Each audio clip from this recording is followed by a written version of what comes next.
Dans cette vidéo, nous verrons comment ajuster la dose en cas de gène pharmacogénétique anormal. Lorsque vous obtenez un résultat anormal pour un gène pharmacocinétique, la plupart des tests génétiques vous conseillent d'éviter les médicaments qui sont métabolisés par cette enzyme. Mais que se passe-t-il si vous devez utiliser ce médicament? Voici comment ajuster la dose en fonction du gène.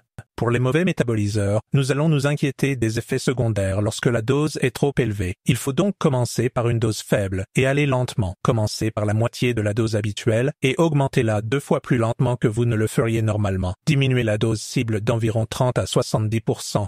Pour les métaboliseurs rapides, c'est l'efficacité qui nous préoccupe ou le manque d'efficacité lorsque le niveau sérique devient trop bas. Dans ce cas, on peut titrer plus rapidement, mais il faut ralentir si des effets secondaires apparaissent. L'essentiel est de viser une dose cible plus élevée pour les métaboliseurs rapides, de l'ordre de 135% à 180%.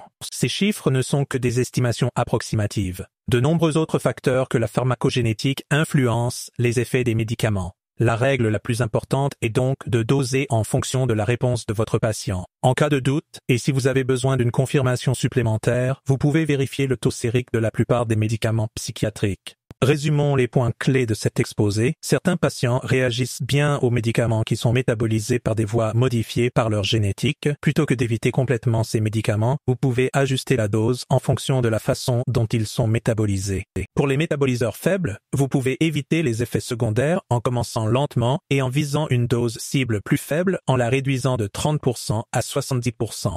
Pour les métaboliseurs ultra rapides, vous pouvez obtenir une meilleure efficacité en visant une dose cible plus élevée en l'augmentant de 135% à 180%.